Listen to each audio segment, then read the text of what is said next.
Hi, I'm Barrett. And I'm Brandon. And we are Bionic Fitness. So if you guys are looking to build some muscle on your shoulders, so increase the size of your deltoids, if you want to increase the strength on your shoulder joint or in your shoulder in general, or you're looking to just get a healthier shoulder joint, there are a few things that you need to start looking for. So what we're going to do today is we're going to take you through a little bit of testing of the shoulders just to see if you qualify for specifically overhead work, which is generally work that you would do for the deltoids, all right? So I'm going to show you a little bit of a shoulder flexion test. I'm going to get Barrett to stand right in place. And this is the test. So Barrett, do you want to go ahead and show them what the test looks like? Yeah. So what he's doing is he's taking a straight arm and bringing it right overhead, right? And what we're looking for is a 180-degree angle between the elbow down into the torso, right? Bear has some pretty healthy shoulders. In fact, if he turns towards you, you can see that he's not too elevated. Show them elevation. Good, and show them depression. He's nice and depressed as he's coming up overhead, right? And turn back again.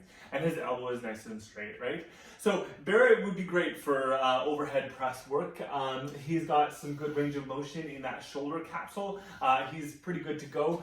Keeping in mind that the shoulder has 3 different joints in them. There could be other complications. So if you have any kind of injuries or pain, definitely get that looked at before we go forward. Yes. Right? However, I'm going to show you what a fail or an opportunity looks like in that shoulder test, right?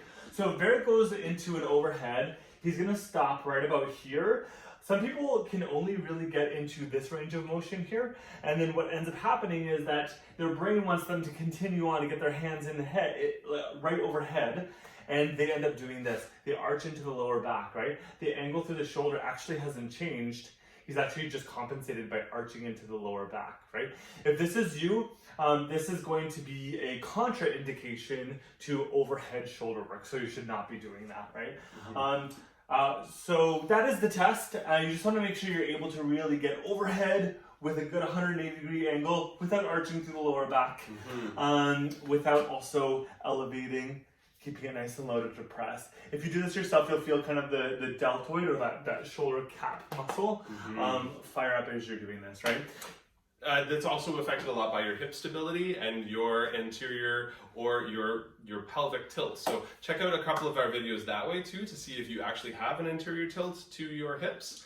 And that'll help you determine whether you need to start there as well. Yeah, and while you're doing that test, if you are somebody who has an opportunity or who is not passing that, one thing to keep in mind is try not to let yourself bend through the lower back, right? When you bend through the lower back, your abs let go, so give yourself a little bit of a crunch, engage those abs, and then see if you can do it, right? Some people will compensate even though they have the range of motion, so crunch, ab stability, overhead.